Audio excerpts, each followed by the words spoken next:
I'd like to introduce Carmel Bell. She is an experienced medical intuitive for over 30 years. She was also the founder and president of the Australian Medical Intuitives Association, or the AMIA.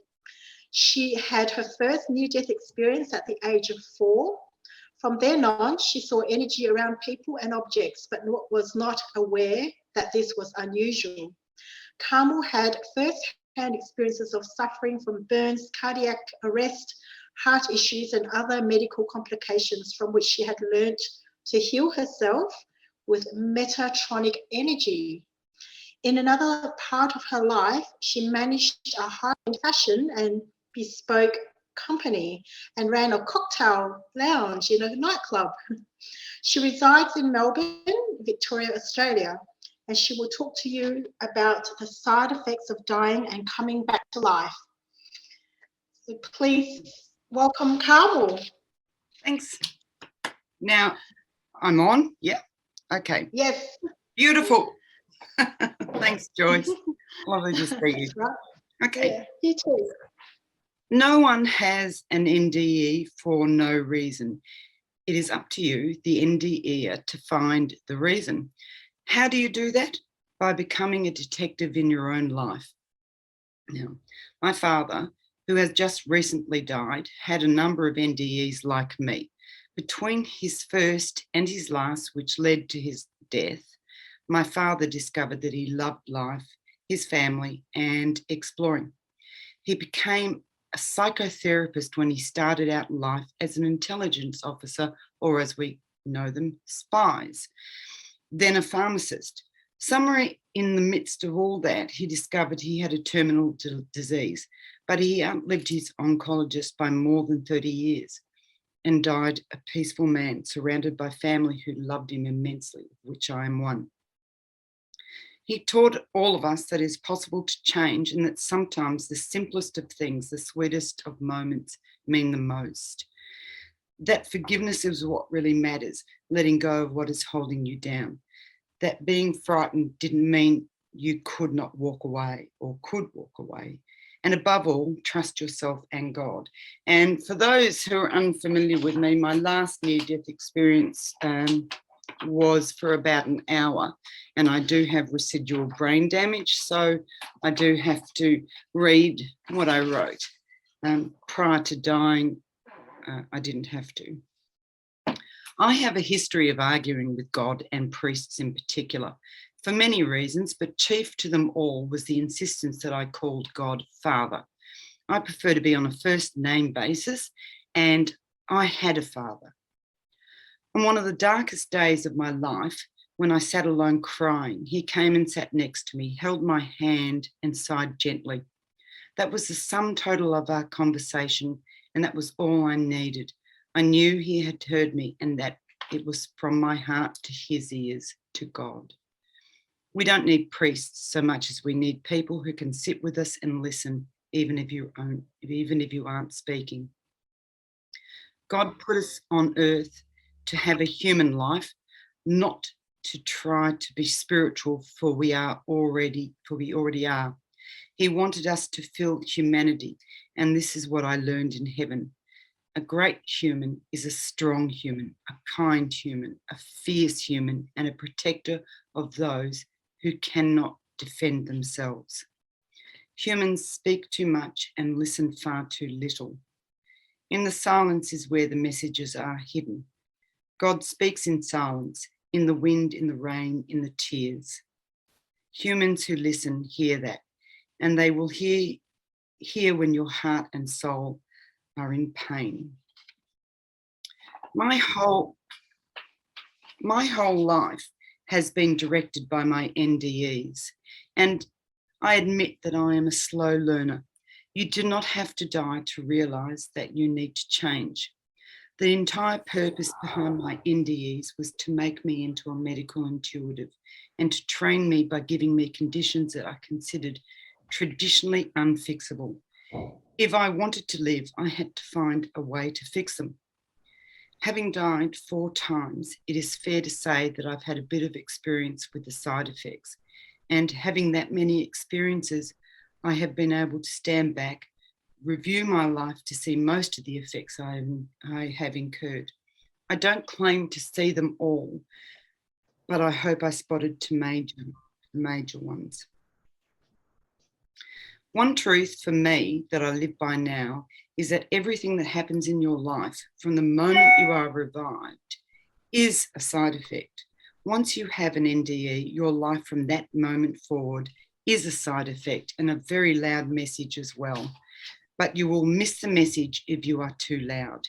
If you don't review your life where it is, to where you feel compelled to go, not a career, but what you need to learn, study, feel, give up, and walk away from.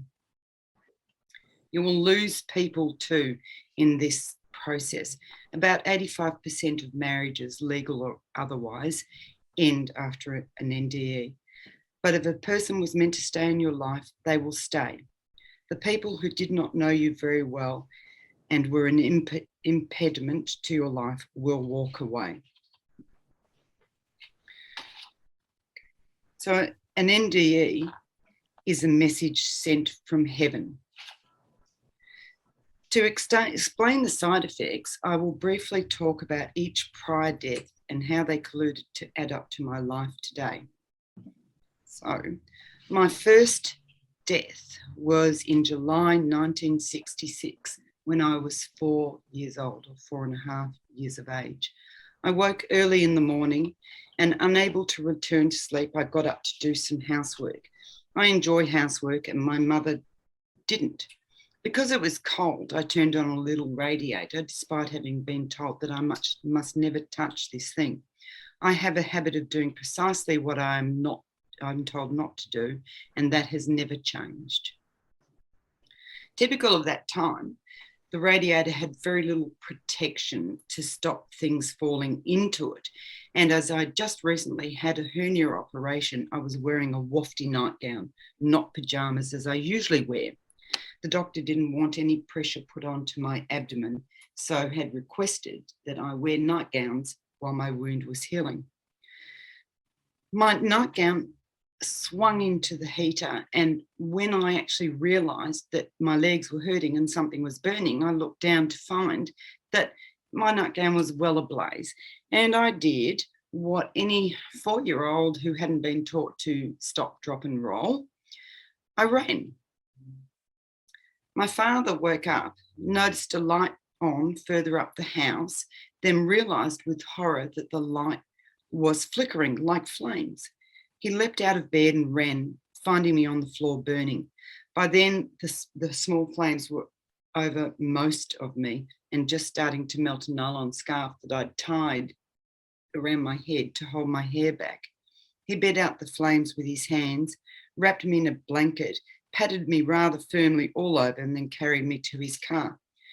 He threw me in the back seat and raced towards the local hospital, because we lived in a country town back then, and there was just a small hospital. Somewhere amidst all that, I was given the chest thump I needed, and I started breathing again. I have no idea of how long I was gone for. I just knew that I had. During that brief experience, I found myself in heaven, and I was introduced to beings who called themselves Metatronic and Jesus. Later on, my two main guides joined in the conversation that we were having, and I was told, literally, that I was to become a non-doctored doctor.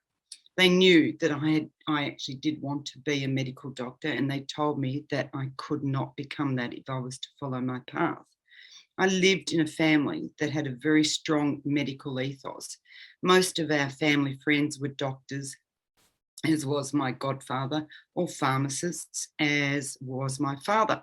So it seemed natural to me to follow in those footsteps, and nobody thought anything of it. Once in heaven, Metatron told me that this dream would not be possible if I was to follow my path. For some reason not explained to me, it was important that I became a medical intuitive, not that this term was used. I was also told, when I felt overwhelmed by this knowledge, that I would meet a man named Bernie, and hang on to that name, and that he would be instrumental in helping me with this path. Bernie and I were meant to marry and have children. He passed me a ball of energy from his hand to mine. And this ball, like when he put it into my hand, it swirled and it was silver with all these magnificent speckles of color into it. And then it just disappeared into my palm and I could feel it running up my arm and into my chest. This was, he told me, his energy, and it was for me to use as needed. I spent a considerable amount of time in the country hospital waiting for the worst burns to heal enough so that I could go home. From time to time, I would use the energy that I had been given, but not knowing how to use it, I would just sweep my hands over anywhere that hurt, and it seemed to help, so I continued. The interesting thing with that is when I was in that country hospital, there was a night nurse that would come on, and I had gone back to wetting my bed. So during the night, I would wet the bed and there'd be blood-filled urine all over my bed, and the nurse would wake me up. I was sharing a room with an elderly lady who was mostly unconscious, and she would check my bed, and if it was wet, despite me being covered in bandages, she would spank me. And then she told me that if I told anyone, she would kill me. And so I actually was in terror for most of the time that I was in hospital, but that began a similar series of episodes through my life where I was bullied by people that I felt I had no power over. But that too was a very important lesson because I learned to stand up to bullies regardless of what threats they placed on me. My body is covered in scars from this fire, but they are very small, so you cannot notice them, or there's a few that you can, like on my thigh and across my chest, there are some scars you can, but mostly it's like a hair follicle burn. And almost every hair follicle on my legs is a scar, but what that means in practical terms is that I don't need to wax or shave my legs more than, say, once a year. When I came back from the hospital to home, I thought about what I had been told, and I talked to my mum a little, and I learned about Metatronic, but the Bible version. Then I tried to continue on with my life. My mother told me in later years that she felt she had given birth to one child who was happy, friendly, always singing and getting into trouble, and was handed back a little girl she no longer recognised. I wanted to wear only black. I wasn't interested in playing with others, preferring to be on my own. So she started to call me Blackie rather than Carmel. Not long after the fire, my godfather died. Before he died, he'd come to the country town we lived in to visit me. When he scooped me up in his arms and he hugged me to his chest, I leaned back, I placed my hand over his chest, and I asked him what was wrong there. He laughed and told me it was nothing, then popped me down. That was the last time I saw him or my godmother, his wife. Jerry died of a heart attack less than 2 weeks later. As I said, he was a doctor. We moved back to Melbourne again a few months after that. And from living in a country town that was reasonably free and safe, we were in the city where we had to be far more cautious. Ironically, I met my first Bernie in that time. He was the father of a girl who became my best friend. And the way that I actually met him was it was around the time that the Beaumont children were kidnapped, if you know of those children. And one day at this Catholic school, somebody turned off the water. So it was quite a warm day and it was around lunchtime. And what the school did was it made an announcement that all the children had to leave the school. They couldn't have the children there with no water. That was a legal requirement. And they set about ringing the parents that they could to get in touch with. So there was a swarm of primary school children out in the side street and the main road by ourselves with no parental supervision, which felt like a lot of fun. And I had met this girl, Kathy, whose father was Bernie, in my class. And we decided for a lark that we would go out onto the main road and we would pretend to be hitchhiking. We'd pretend that we were like grown-ups and we were hitchhiking. when this car stopped in front of Kathy and I, and this man pushed open the passenger door and he asked us to get into his car and told us that he had lollies in there that we would really, really like. We both moved towards the car, feeling very, very scared, when my older brother came running around the corner and grabbed both of us and pulled us back. I don't know what would have happened if we got into the car, but I am sure that nothing good would have happened. Anyways, shortly after that, Kathy's mother came around and picked us up and took us back to her place, and Kathy's father turned out to be a man called Bernie. So I met my first Bernie. Anyway, for a couple of years after we returned, we moved around a bit trying to find a house to buy because there was 5 children, that's a lot of kids, and eventually we settled into a house in East Melbourne. What my parents did not know about the house was that it had been owned by an alcoholic who had been fairly brutal to his wife. His death had put the house on the market, but his energy stayed with the house. The next few years, myself and most of my siblings were haunted by nightmares and strange events. This house affected every one of us. For me, it was particularly bad as the fire had also awoken my latent abilities with clairvoyance. So I'd started seeing spirits and hearing voices, but I didn't know what to do with them. So I really didn't talk to anybody except for my mum about them. By now, I'd also started gymnastics, deciding that this would be my future path. So I'd gone off the medicine, figuring that that was taken away from me, but I thought that I would become a professional athlete. However, as I got older, I started to get into a fair bit of trouble because I was unstoppable in my interest in partaking in dangerous activities. For instance, I liked to jump off our garage roof onto the ground next door, which was a very solid tennis court. And that was probably about, I think, 9 or 10 feet tall. And there was me at 7 or 8 or 9 years of age leaping off this thing, playing war games and all kinds of stuff. I was pretty naughty, and I would climb up buildings and walk around the outside if I could, and things like that. So I was a bit, I was hard work. I was also being bullied at school, and at the moment this was primary school. So school was a nightmare for me, and trouble was my escape. So I would tolerate school when I was there, and then I would come home and I would nick off on my scooter or jump off buildings and get up to all sorts of mischief. I wasn't unhappy at home, but I knew that I was different from my siblings, and I was often treated quite differently too. It was like I was hard to see amidst all the clutter of 4 difficult siblings. So I began to slip between the cracks of family life. The other place where I really excelled was in English. So writing and sports, if I wanted parental attention, those were the areas that it was given. A lot of my time became consumed with sports, and I began to make a name amongst sports trainers. I was excellent at running and track and field, and fairly fearless with gymnastics. As I said, I turned my attention to the Olympics. But all of this is important because heaven would have to find a way to stop my interest if I was to become what they wanted. When I was 15, I started dating a young man and we became close. He lived a few miles away from me and would mostly meet at his home because it was less crowded and there was definitely less parental supervision. His parents were both busy working and drinking, and it was a very Australian household. So a group of us would spend most weekends there, with me walking home in the evenings.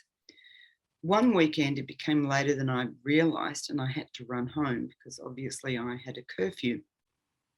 So I set off running at a good clip, and then I crossed some railway tracks to cut time. Halfway across, I tripped and I jumped up immediately, but despite wearing thick denim, my right leg began to hurt very badly, and I could feel something trickling down the inside of my jeans. So, puzzled, I jumped up onto the station platform and went to the bathroom. Once inside, I pulled up my jeans leg and I saw this thick white loop of something sticking out of my leg. And I thought something had gone in. I couldn't figure out why, but I was very distressed. Now, I also had an interest in knife throwing. I loved knife throwing. I was very good at it, still am very good at it. So I actually used to carry a knife with me wherever I went, down my boots. So I pulled out the knife, grabbed this thing, and I cut it off. Immediately, I was in a lot more pain and I could not walk properly. So I went to the phone booth that was nearby, hopping my way, and I rang my mother. She came and picked me up, took me home, and she took me to the doctor the next day. It turned out that I had cut off a ligament and my track, field and gymnastics dreams ended right there. So that was out of the way. I learned to walk and run again, but never with the same passion. During the time I was rehabilitating, another very curious event happened. I was lying on the side grass out the front of my parents' home with two of my girlfriends, and we were just talking about life after the year 2000, wondering what changes would happen, when out of my mouth, with no conscious thoughts, I said, I will die when I'm 47. My girlfriends and I laughed at the bizarre statement, but I felt a chill. Not long after that, and I was at senior school by now, the bullying at my school became so intense and cruel that I actually became suicidal. My parents took me out of that school and enrolled me in the nearest high school at my request. It didn't take too long before I made friends there, but then I got sprung with a group of kids who were smoking. The whole lot of us were suspended, and even though I had not been one of the smokers, I was included. I was so upset and actually quite embarrassed that I left school and found a job within a few days. Then I presented my argument to my parents for not going back to school, and I won. So I just turned 15 now. I was out of school, I had a job, and then came Christmas, a season that I loved. Christmas morning, as usual, all of the kids got up and waited around the tree for our parents to get up and hand out presents. Present after present was handed out and given to all my siblings, but so far nothing for me. So I just kept waiting patiently until the last gift was gone, and still I had been given nothing. And feeling very shocked, I got up, left the lounge room, heading towards my bedroom, when both my parents walked out behind me very quickly. My mother started speaking at once, apologising and saying to me that she couldn't believe she had forgotten to get something for me. And my father grabbed his wallet and handed me some cash. Then Mum said she could take me shopping when the shops opened again. I walked into my room, packed a bag and left my home. I did not return there again for almost 3 years. Something that utterly devastated my parents and my grandparents both. The next 3 years, you can imagine, were a lot of fun and a lot of adventures. I learned to ride motorbikes and drive cars, although I didn't get my official license until I turned 19, I think. I just drove and rode without a license. My boyfriend at the time, Ian, and I started a motorcycle gang, and which we called the Executioners, and we got into more than a bit of trouble. And just for reference, that is the Executioners. I'm the one taking the photo. And that's me on my motorbike again. One day we were out at the local fish and chip shops when a loner rolled up. He got to talking to us all and we all liked him. We ran into him a few more times and he asked if he could ride with us. The guys explained to him that I, the only female, was the president and he had to get my approval. I told him that he had to try to land a punch on me. With all my athletic and gymnastics training, I was fast and I was fierce. So he tried. I hit back, knocked him to the ground and broke his nose. From there, he did join us, which was pretty amazing, but he did. And I met Zeb. What I didn't know was that Zeb's real name was Bernie. After a few months of riding with us, Zeb confessed to me that he'd fallen in love with me. I was still with Ian of course. However, one night I came home from work to my flat that I shared with Ian and another guy, Bones, to find the place empty. No note, no mobile phones back then. In fact, we had no landline, cost too much. Eventually, one of the other members rolled up and I asked him where everybody was. He told me that they were at Zeb's house and I asked him to ride me over there. He did, but very reluctantly. I got to Zeb's house and I walked in. Everyone went quiet when I arrived, and so I began to walk around the house, opening doors and having a look. I found Ian in the back bedroom having sex with a woman he had just met that evening. The guys had dared him and he thought that he could get away with it. I said a few words, probably unpleasant, walked out and went outside where I found Zeb sitting on his Harley, and I asked him to take me away from there. I did not go back to my flat ever, and I did not speak to Ian for about 15 years, although we are great friends now and he has apologised profusely for what he did to me. At last, accidentally, I was with Bernie, but I didn't discover this until I asked him his real name. So one day when we'd been going out together for a few months, just kind of like living at other people's houses and moving around a lot, I asked Bernie to come and meet my family with me. So this is the first time they had seen me in years. I walked in through the back door of their house into a family room. I said, "G'day, Mum. G'day, Dad. This is Zeb." And then I said, who knows why, "We're getting married." I don't know why I said that. We hardly knew each other and we were both very young and we hadn't discussed anything close to marriage. But that is what came out of my mouth and my life snowballed from there. In less than 4 months, Bernie and I were married. Although it was a great wedding and a lot of fun, I knew it wasn't what I wanted. However, it was what Bernie wanted. So I asked him for a divorce the same night we married and he asked me to give it a chance and I agreed. Not long after that, I began to bleed heavily when I got my period and the bleeding wouldn't stop. I went to see a gynecologist obstetrician and he suggested that he do an exploratory operation in case I had miscarried. I agreed and off to hospital I went. And the following is what I was told happened. They anaesthetised me, began surgery and my heart stopped. I had had a small heart attack. So they stopped the surgery, put me into recovery, and when I woke up, they told me what had happened and that they wanted me to stay in overnight just to be sure that everything would continue. But what happened for me was that I once again found myself in that place and I knew I was dead again. I re-met Metatronic and Jesus and was informed that I had married the wrong Bernie. I needed to end this relationship. Of course, I did not want to end it and I came back very depressed.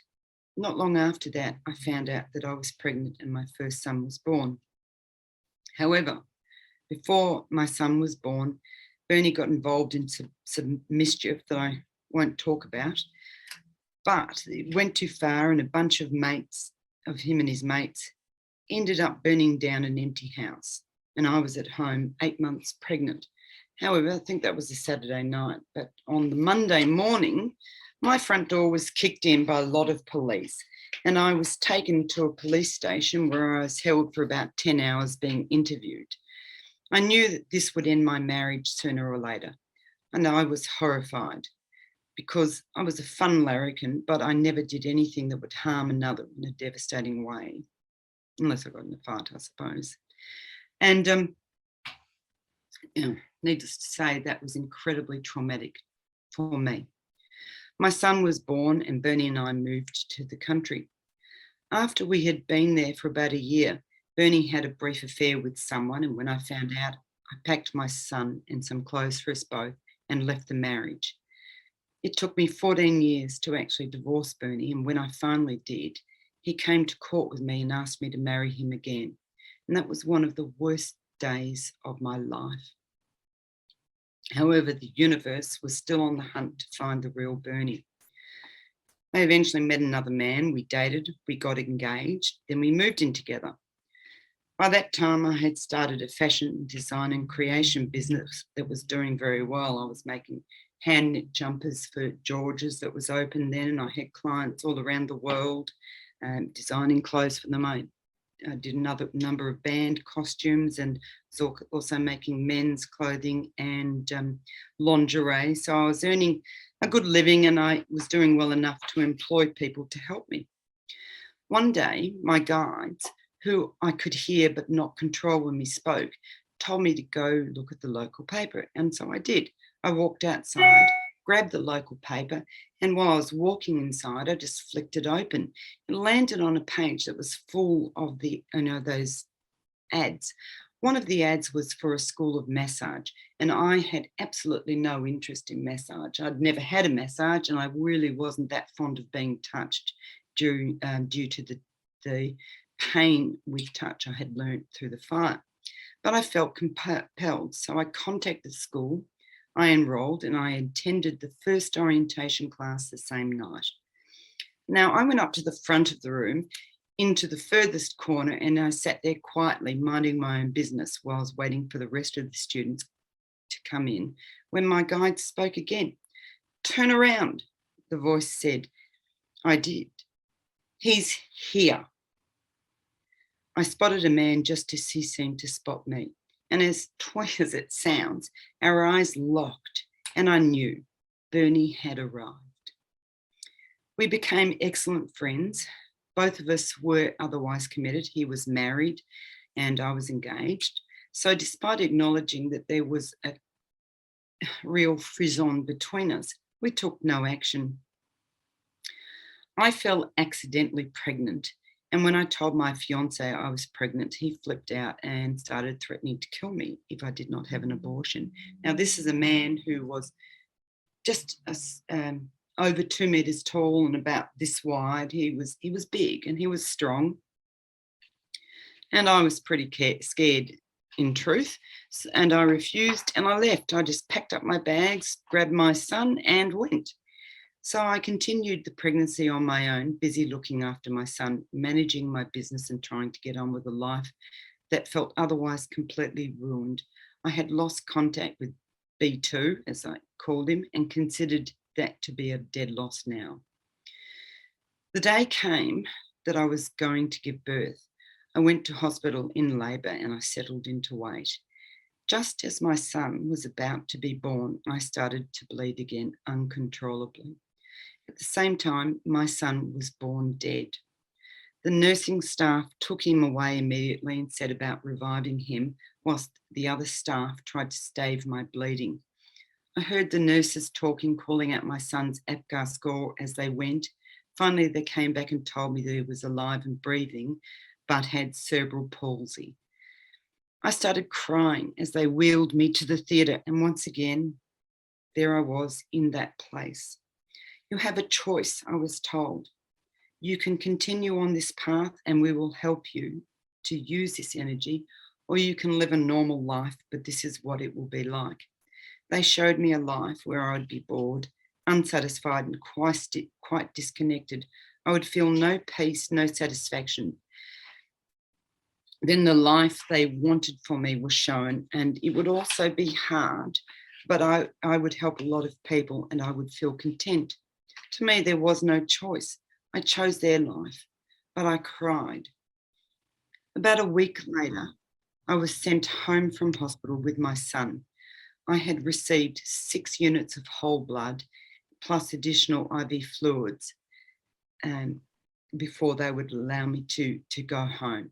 Once they were satisfied that my volume levels were normal enough, they stopped all the fluids. Then I went home, but back to my parents because I was too weak to go back to my own house with a new baby. So my parents allowed me to live with them. And this was actually the happiest time of my life ever. My parents and I reconnected on a very deep level and got to know and love each other as people. Then I decided that I needed to learn how to handle my clairvoyant abilities. So I hunted around to find a teacher and was given a name and address. Going there, I knocked on this stranger's door, and the lady who opened it said, "What took you so long? I've been waiting for you." I was flummoxed. I thought she had mistaken me for someone else, but it turned out that it was me she had been waiting for. She took me inside her house and she gave me a reading which was spot on. I was pretty blown away. Then she told me that I could start training with her the following Saturday, as she had just graduated a student that day, which was, I think it was a Saturday. I paid her for her fee for the reading, left, and worked out a way to have my children cared for each Saturday. Thus, having already learned anatomy and physiology through the massage course and then self-studying the internal systems of the body, I was about to learn how to communicate with my guides. I learned very quickly. After a year, Jill, my teacher, told me that I was ready to practice on my own. I had graduated. She told me that I had graduated very quickly, but I could keep in touch. Within a few weeks, I had clients finding me from everywhere, and my sons and I were handling life together, still living with my parents to give them support because my father had been diagnosed with non-Hodgkin's lymphoma at that stage. And this is where my medical intuition career started. Having everything I felt I needed, my guides, who I now knew as Hiram, the physician, Peter, the reader, and Josh, the door opener, would not give any information that wasn't somehow medically based. For instance, one client who I was seeing came to me, and she was about 6 months pregnant and had worked very hard to actually get pregnant. This was an IVF baby, and my guides told me to tell her that there was something wrong with the pregnancy and that the baby was being killed, that there was a growth inside her uterus that looked like it was a tumor and overtaking the baby. And she left my rooms and went straight to her doctor, organised an ultrasound, which they did, and they found out that there is a cancer that only grows when you are pregnant, and it will overtake and kill the baby. So what they did was put her into hospital, performed a cesarean, removed the tumour. This is what Patsy told me, removed the tumour, replaced the baby, stitched her up, and she had to stay in hospital until the baby was safe enough to be born. It was very high risk, and I don't think it had been done very often. And for instance, another client came to me by appointment, and she was suffering from depression and nothing was helping her. So she brought her daughter with me, who was, grown up about in her 30s. And as her daughter was an adult, I wasn't concerned. My guides began to speak to me, and they asked me to tell my client that she was really depressed because of the situation with her children. When I relayed that, my client was very puzzled, and she said that I was wrong. She had 3 daughters and they were all very well, and the family was balanced and they were all happy. And then Peter actually said to me, ask her daughter to leave the room. So I relayed that message, and the daughter duly left. Once alone, Peter told me to tell her that the depression was because she had 4 children, not 3, and she needed to stop lying about that. My client burst into tears and then relayed the story to me, which was that she and her husband had fallen pregnant accidentally, had the child, and put him up for adoption. This was their only son. Her other 3 children, born after they had married, were all girls. She had never told any of her daughters about their brother, and she was really sad, wondering about how he had grown up. Was it a good life? Was he happy? Had they made a mistake? So she asked her daughter to come back into my room, and whilst I sat there with them both, she told her daughter about her son.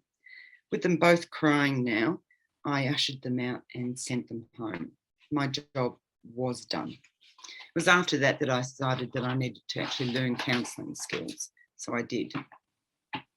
And yes, she did find her son, and her depression became manageable. But from that point on, I was officially a medical intuitive, although that term was not yet invented. So to the last NDE, which if you have read about or seen the videos on YouTube about me, I was dead for 47 minutes from when the ambulance arrived. And it's actually a fire truck that arrived. They were the first paramedics. But from when they arrived and set me up and started timing, it was 47 minutes. When my husband found me, and he was a paramedic. I was blue. And spiritually, I was bored with standing around and waiting. So who knows how long I was dead for in truth.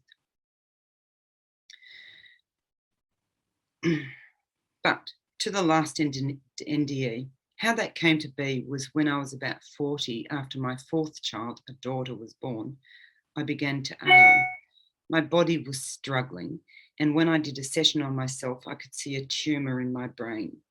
My blood pressure started rising uncontrollably, and I was exhausted all the time, but I could not sleep. I went to see my doctor and I told her that I thought I had Cushing's disease, which is an uncommon illness. She disputed me strongly and wanted me to go on to antidepressants. So I went home and I took the antidepressants initially. I think I took 2 when I had a seizure, and an ambulance was called and I was taken to hospital where they did all sorts of tests, including a lumbar puncture. But when I got up and I went to the toilet, I looked in the mirror and I could see that my pupils were vastly different sizes. So I went back out to the doctor who'd been treating me and I asked him to look at my pupils. And he did. And immediately he was very concerned that I had a brain tumour. Anyway, they released me with me promising to go and have further tests. And then I went home to do some research and find a way to convince my doctor to send me to an endocrinologist. I'd already chosen an endocrinologist that I knew would be the right person for me. So I went back to my doctor a few weeks later with the name, asking again for the referral. Again, she refused. So I asked her what was wrong with her eye, and the question just fell out of my mouth, but my doctor reacted vehemently, telling me to keep my mumbo jumbo to myself. But then she wrote the referral, and so finally I got in to see the endocrinologist, who similarly did not believe me initially. Nonetheless, she started testing me with every test she could come up with, and in the end she confirmed my diagnosis that I had Cushing's disease, and she offered surgery to me, which I refused. And then when I went to see my doctor, I found that she was on sick leave, and I later found out that she had ocular cancer, which she had her eyes tested after I told her my mumbo jumbo, and she discovered she had ocular cancer. And even though she's now retired, she and I became very good friends, and she does have a glass eye now. So for about 7 years, I managed my condition very well. Then I became exhausted and absolutely feeling desperate. So I finally agreed to have surgery on my tumour.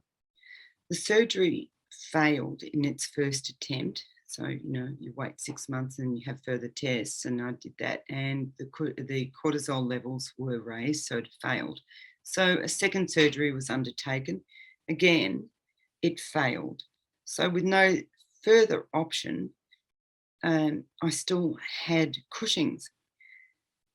So still recovering from pituitary surgery and feeling quite despondent because I hadn't managed to beat this either with my energy or with surgery, I finally took some time off work.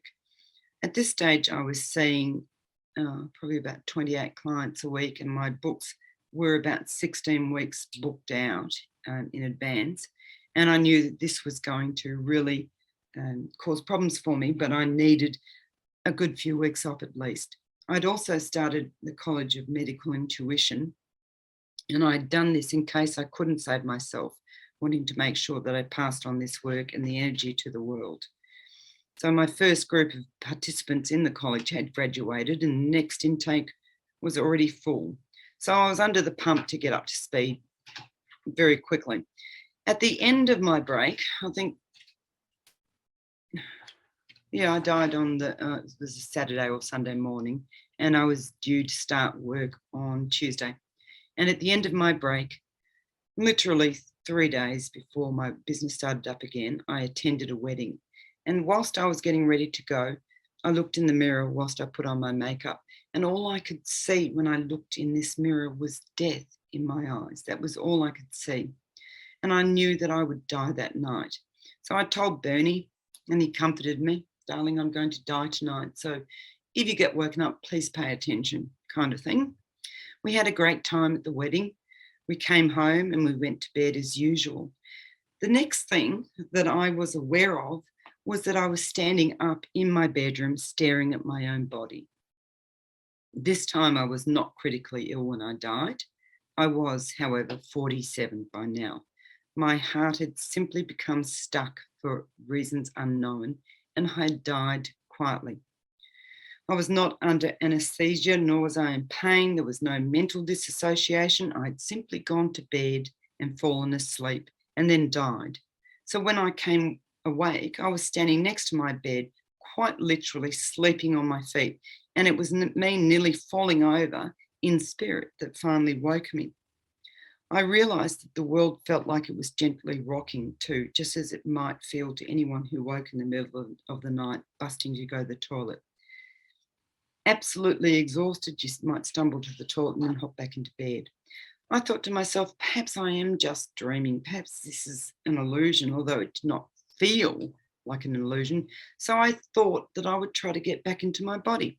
I sat down on the bed and I tried to lean back. And the next second I knew I was poof, there with no feeling of anything other than I was lying down and then I'm back. I tried a few more times. Same thing happened. And then I decided that I was not going to be allowed to get back into my body. So I needed help, or I was going to be truly dead and I didn't feel ready to die. And as nothing and no one had appeared yet to make me move on, I was actually feeling frightened that this would be my world from now on, that I would actually be a ghost. And I couldn't imagine anything worse than that, of being a ghost. So I began to yell out to my husband. I'm yelling out, Bernie, wake up, I need you to wake up, I'm dead. Eventually, I don't know how long it took, he actually did wake up and I was pretty elated. I thought, oh, thank God I'm saved. So he rolled out of bed, stood up, and he went to the toilet and I thought, oh no, I'm done for. So I actually did this time successfully sit down on my bed. I just sat there on the corner of my bed thinking, what am I going to do now? I'm stuffed. After a few minutes, Bernie came back from the toilet, hopped into bed, climbed in next to me, rolled over to give me a kiss. And the next thing I hear is he said, oh my God, Carmel, what have you done? And he turned on the light, found me lying on my back, and I was blue. So he ran out of our room to one of my son's bedroom and told him to quickly call the ambulance, that his mother was dead. Then he ran back into our room, and he started giving me CPR. He didn't want to move me from the bed onto the floor because he thought that he would possibly damage me, getting me from the bed to the floor. So he started CPR. I don't know again how long, because I just stood around watching him, and then the doorway did appear. This tube sort of thing of light came and I stepped into it, and again I was in heaven. And I started speaking to Metatron and to Jesus again, and they told me that I had done what they had wanted me to do, and now if I chose to, I could choose to stay dead, or I could go back and continue. But this time I was really much freer to choose. Whilst with them, I thought about my family and my husband, and I thought that, we had 4 children and 3 of them were in the autism spectrum. So 2 of them are oppositional defiance disorder, and I knew that Bernie and they would have a very tough life if I wasn't there to help direct them and mould them and teach them how to behave that, which we've successfully done, and they're 2 incredible children, and one of them was fully an Asperger and really did not know how to relate to people, and now he is 31 and has a friendship group and works, and is a successful young man. Anyway, so there I am in heaven, and I would pop back from heaven to earth and I would observe what's going on.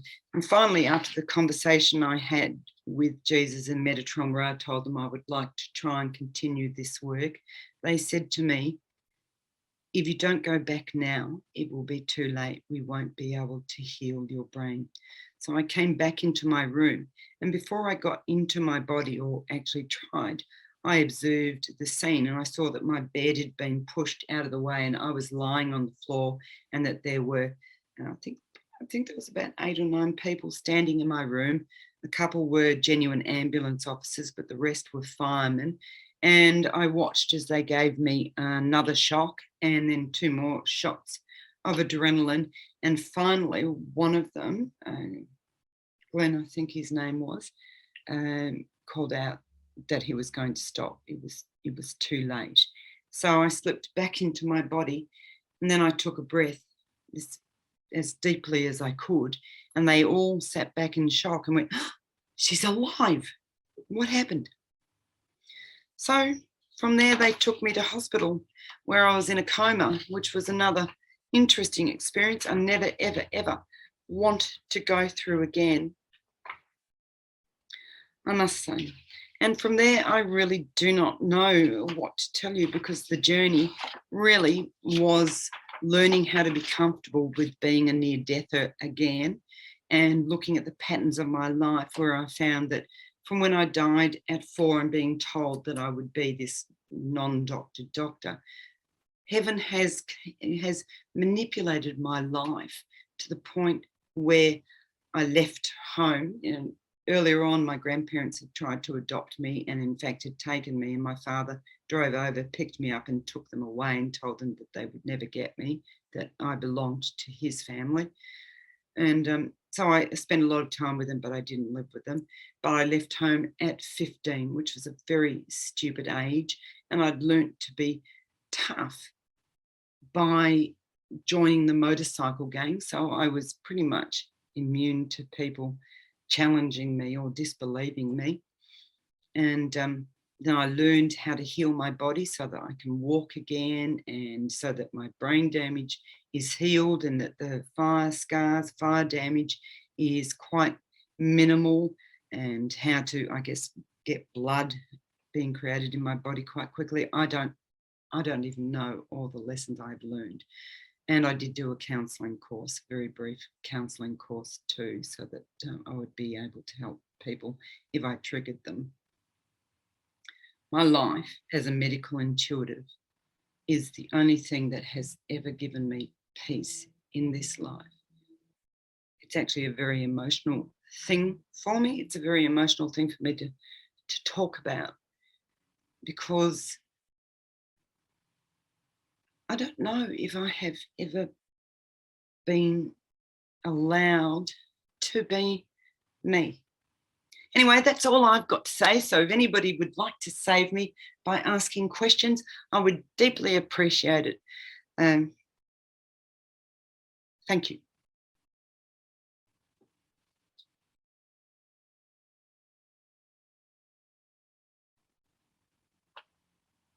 Nobody?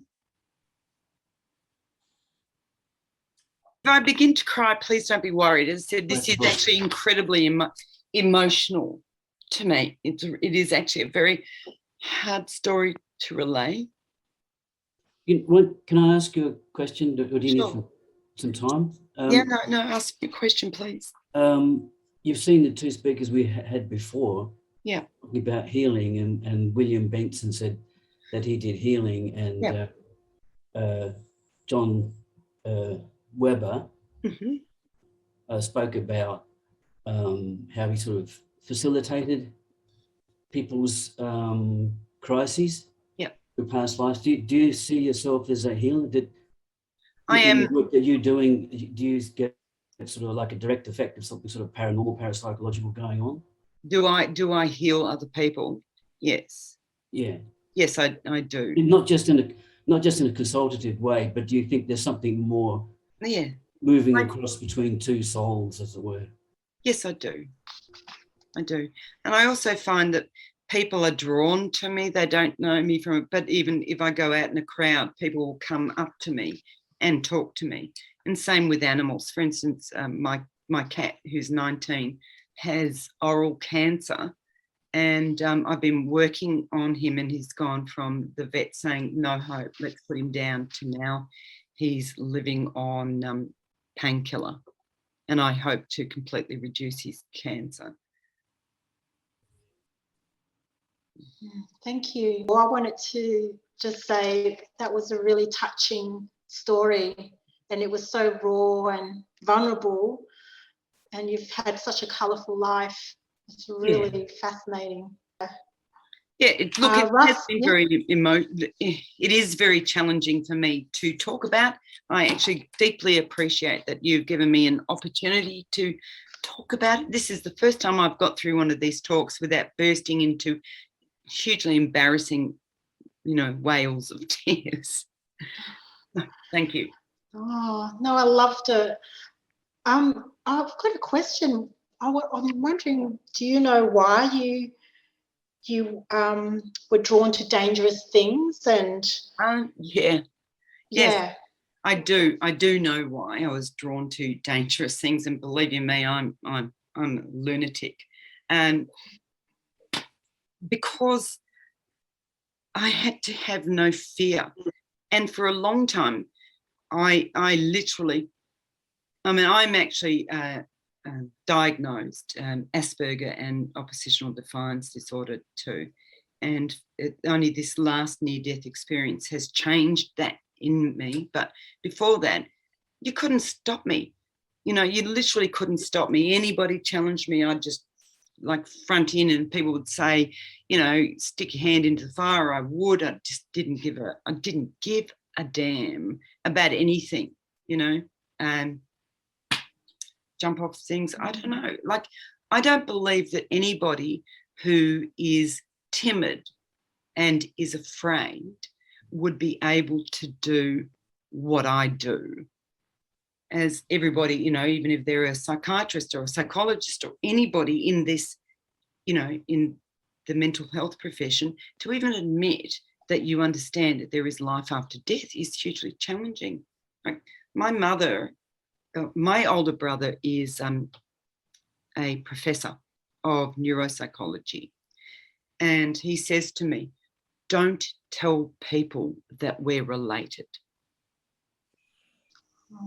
That is, I am not allowed to claim a connection to my older brother.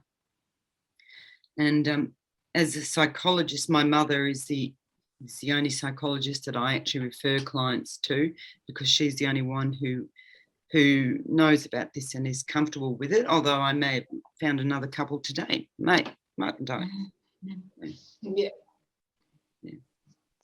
Yes, definitely. Yeah. Wow. Russ, sorry, Russ, did you have a question? Yeah, actually I do. So Carmel, one of the things that is outstanding in NDE research is the dramatic, massive and permanent transformative effect that NDEs have on people. Of course, you had your first NDE at a very early age, so perhaps that transformation wasn't so marked because you hadn't sort of followed the normal path that most people do. But the particular aspect of transformation that I'm really interested in is, besides losing their fear of death, experiences usually develop a completely renewed sense of purpose and meaning in life, and a sense of joy, which is very much removed from the usual things that people go for in the world, like money, power and status and so forth. I'm just wondering if you could speak to that in your particular case, as to your sense of meaning and purpose. I don't believe that I can speak to that, because that is not, in my experience, that never happened. I came back at 4, incredibly distressed with the knowledge that my life as I wanted it to be would be not allowed to happen, and I began to lose people, and all my life I have lost people and friends. Even in the dog park, for instance, one lady told another lady that I was a medical intuitive, and the other lady who I'd been friends with now keeps away from me. My children were drummed and physically brutalised out of their primary school because of my profession. And I would walk into the school and people would turn their backs on me, even my next door neighbour, turn their backs on me, so that nobody would talk to me because I was a medical intuitive, even though a few of them were my clients.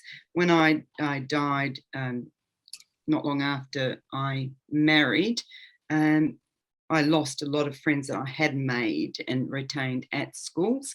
When I died at 29, when I had my third son, same thing. A lot of people in my family, for instance, my cousins, and one of my aunts used to specialise in going to see my parents and telling them, you know that Carmel is schizophrenic, don't you? You know she needs to be committed. And in fact, at 14, my dad did take me to Malvern Clinic to have me committed, thanks to his sister convincing him and our local doctor giving him a referral. He walked me in, holding my hand, told them I was here, and they said, just sit down and wait and we'll get somebody to take her in. And he sat next to me holding my hand, and we're sitting there waiting for probably 5 to 10 minutes. And he finally said, come on, Carmel, you don't belong here. And he walked me out of that hospital. He literally saved my life, you know, doing that, because I know exactly what they would have done to me if I had been left in there. My life, and when you talk about belief in God, I have no belief because I have knowledge. Does that make sense? Yeah. Like, belief relies on not being certain, but understanding. But you can't say to somebody, yes, I know, absolutely, I know that absolutely that exists, and that is belief. Whereas I don't have belief, and I do feel cheated by that, I will be honest. I find that people who have that belief, still with the allowance to doubt, gives them a more profound sense of belief. Whereas me, I know they're right here. I know they're here with me, watching me talk. And I know that if they didn't want me to feel this trauma, that they could alter it. Mm. And they let me go through it. And I'm not trying to say that they're wrong or that I'm angry with them or whatever. I have been very angry with them. I remember my back veranda is just behind me, and I can promise you that probably about 3 years ago, if you'd come over to visit me one night, you would have found me out of my back veranda, a little bit drunk, swinging punches at the air. Like, I'm going to punch you, you bastards. Oh. You know? Oh, I was furious, like absolutely furious, you know, because even no, there's so much to say with that. I know that heaven is real. Nobody can say or do anything that will convince me otherwise. I just say ha ha when they try to. But you know, publishers have turned down my book because of the topic. I've been asked to speak and then cancelled when they find out that I'm like so many things have been taken away from me because I don't wear purple ring bells and you know, do all that sort of stuff. Like, I stand there and I say it is provable that heaven exists. Just on that, I just would like to add, I'm not sure if you're aware of this, but there was an essay writing competition last year in America with like $1 million prize. Oh, I should proof, yeah, for proof of I can't think of the name of it now. I'm sure Lance will know. Yeah. To write, you know, like a scientific, you know, solid essay. Yeah. For scientific proof of post-mortem survival. Right. And they got hundreds of applications from very, very heavy duty academics from around the world. And the submissions were so excellent that they couldn't just give out one prize. They ended up giving awards to 14 people that submitted the essays. Do you know the name of that thing, Lance? That was the Bigelow Institute. Bigelow Business Studies. Yeah, they launched, like you said, that essay contest. They had categories of, I think, first prize $500,000 US. Yeah, not too bad. That went to Jeffrey Mishlove, and I think well worth it. Yeah, you can go online and find them. I totally want to read them. Have you read them? Some No, there were second prizes and third prizes as well, so, and multiple prizes at the lower levels. I think $20,000 was the smallest they paid out. Sounds Yeah. wonderful. I've never heard of it, though somebody did put up there in the conversation, I know it's Robert Bigelow. Yeah, yeah. Is that it? Robert Bigelow of the Skinwalker Ranch. Yeah. Okay. Well, he's had a lot of tragedy in his life. He, Oh. I think a son suicided, and I think a couple of relatives suicided in his family. So you can see where the interest in the afterlife comes from. Have people considered suicides? Because I can tell you, when my time in heaven, I asked about a lot of things. I'm a very, very curious person, and so I asked about suicide, and was that verboten, and homosexuality and all sorts of stuff, and I was very clearly and firmly told that no, homosexuality is not forbidden, and neither is suicide forbidden, but it is a sign of a soul that is deeply in distress. They will have to come back and continue the lesson that they have walked away from. So, there's no way out of it. Yeah, well, you get sacred texts that set up the rules, the commandments and what's to be forbidden and what isn't. I mean, we basically invent that. It's our attempt to struggle when it becomes part of the culture, but like you say, where's actually inscribed? Yeah, it's just it's life and death. I know. I'd rather take my kind of footnote from Mel Brooks, The Meaning of Life, when he comes out with, these are the 10 commandments. Have you seen that? Yeah. I love it. Yep. That is where I take my kind of belief from. I was just thinking, Carmel, you talked about like shaking your fist, Yeah. Don't we all? Yeah. It may take something away, and then you'll be pissed off again.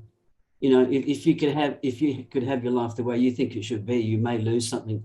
And I don't know how I think it should. I mean, I have no concept of how it should be. And honestly, being a medical intuitive is the only thing that really gives me peace. But what I would like is to have a greater acceptance in my own community. Does that make sense? Yeah. For people to not look at me like I'm bizarre, or they don't stop me, like, they find out, they go, oh, you're a medical intuitive. What can you see on me? And my first response to that is, I see nothing. Have you paid me?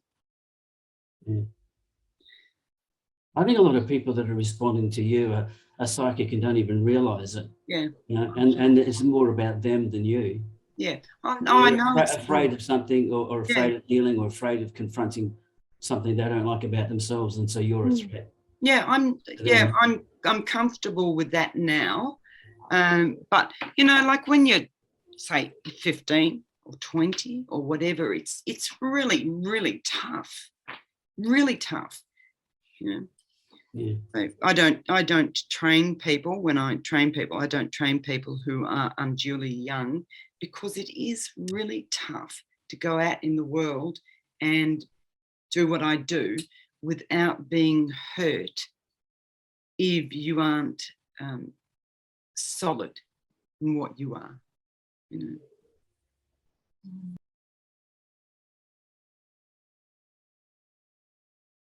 Yes, I believe that I will run the course one more time. I understand that I don't have a great amount of time left on planet Earth, so I will run it one more time. When are you thinking of doing that? I was thinking of starting. Yeah, that's kind of tricky, because it's basically send me a message on my Facebook, in Medical Intuitive page, and I will send you out a prospectus. I am not an office worker. How's that? I am not an office worker, and I blow up computers more than I do anything else with them. And so I have to get somebody else to do a lot of the, loading and uploading and all this kind of stuff. But the best way is to send me a message on Facebook Messenger saying that you're interested in looking at the prospectus. My basic course is 12 months in duration, and I teach you, I have other teachers coming in so that you are taught anatomy and physiology and basic counselling skills, along with how to see and feel and diagnose energy, and then what you need to do to heal it. Yeah. Thank you. What did you find was most healing for you after your experience? What did I find from other people healing me? Do you mean? Oh no. What did you find was most healing? This is from Max. The most healing thing was actually self-acceptance, and really self-acceptance. You've no idea how, like, even after this last NDE, I've struggled for the last few years to find a psychologist or a psychiatrist that I can sit down and talk with. And I've gone through probably about 10. I've had first sessions with about 10 people who have said to me pretty much off the bat that they don't believe in what's happened. And they want to talk about my family history, find out where, I don't know, I was thrown to the wolves or locked in a cupboard or something, like that, became delusional, I don't know. But apart from that, the most healing thing was, for me, out of everything over the years, was my father sitting down with me, holding my hand and not saying a word, just holding my hand in such a way that I knew that he knew my pain. He was a shaman, by the way, trained by the American Indians. Wow. Wow. Any other questions for Carmel? Oh, I can tell you all that blue is not my colour. I look hideous when my skin is blue. So. Oh, yes. And I often tell people that I'm a zombie, just to amuse them. Maybe one more question. Tell us about the Metatronic energy. Who's asking that? Me. Oh, right. Right. Well, look, every energy has its signature, right, frequency. Mm-hmm. And Metatronic energy is vibrationally, it's a very high level energy, and it's designed to actually clear things from your body physically and emotionally. So if somebody comes to see me and they're, like very upset and they can't get over an incident or a series of incidences, I use Metatronic energy on them, and it trickles down through their body quite slowly. It takes anything up to 3 weeks to finish a cycle going through. So it'll keep like trickling down through and working, and it pushes the energy of those memories out of the body. And while you go through it, you will remember things or feel things or have dreams about things that have bothered you or related to that. You even come across physical things, like people may come back into your life temporarily, or you'll find photos, that kind of thing. And you get rid of them, not the memory. So you're left with the memory, but you can look at it and be reasonably dispassionate about it. You can examine them with more clarity. And by doing that, the body starts to repair. So, the real tough injuries on my body, like, if I showed you the hole where I cut the ligament out, you can still see that in my leg, this nice hole, but I can operate my leg quite normally. And I had to do that for a while on my leg to be able to walk properly.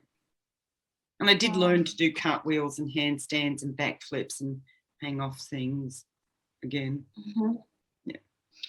Wow, and is that something that people can access? I pass Or it how on. do they? When I train people to be a medical intuitive like me, I pass on a few different signatures of energy.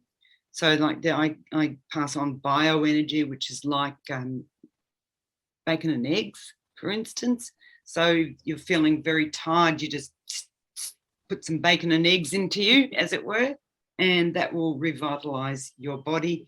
If you've got a headache, for instance, for those people who know their medical terms, I had trigeminal neuralgia, for instance, and which is, they actually call that the suicide migraine, because there basically is no cure for it. And I managed to cure that. That was officially diagnosed. I had no way, and I didn't think to myself, what am I going to do this? But, I was living on extremely solid painkillers to get me through. And then I thought, well, I'm going to work. I like medicine. I like doctors and dentists and all that sort of stuff. I'm not adverse to them at all.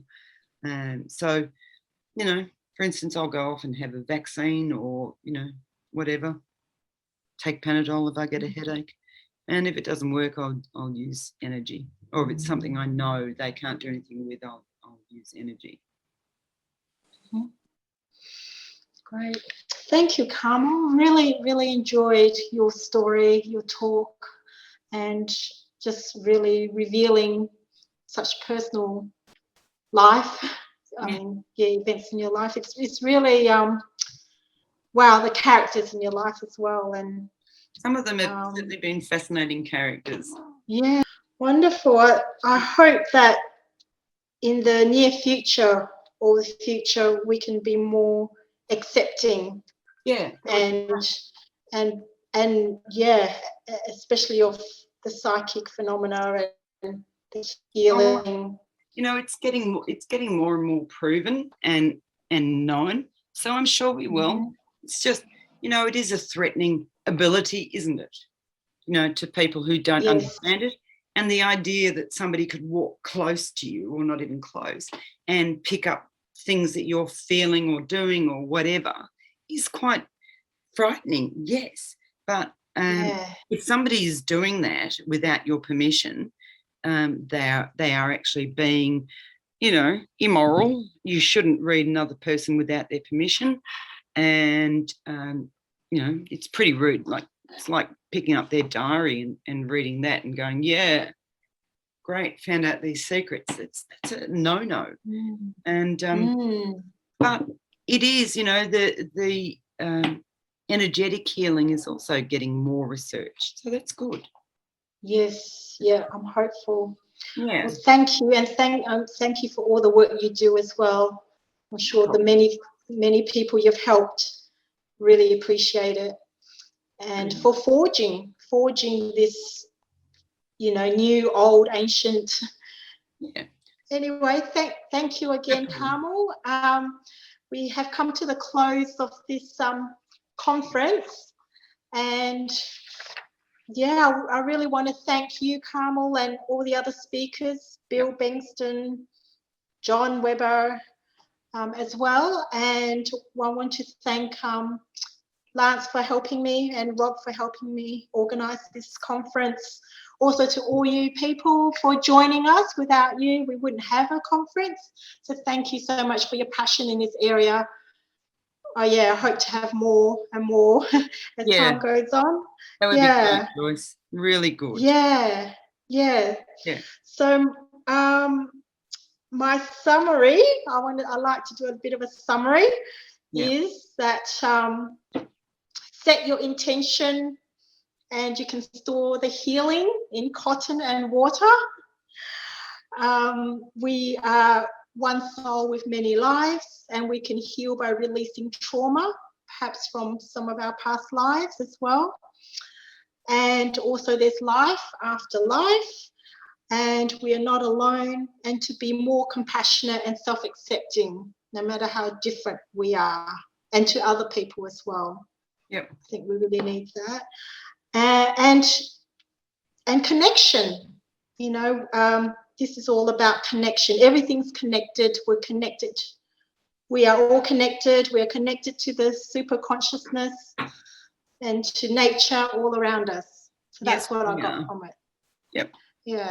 Thank you. Right. Okay, so thank you again. And yeah, Carmel has written When all else fails. Well, all else fails. Healing Me, Healing You. Yeah. Yes, that's available on Amazon. Yeah. And also she's on Facebook, Medical Intuitive Life Consciousness Creator. A lot of wisdom there and knowledge to impart. So if you're interested in that, I would encourage you to do her course. Might be the last one. All right. Have a great day. Thank you, everyone. Maybe we'll see you in another event. Lovely. Thank you. Thank you. Thank you very much. Thank you. Bye, Great. everyone. And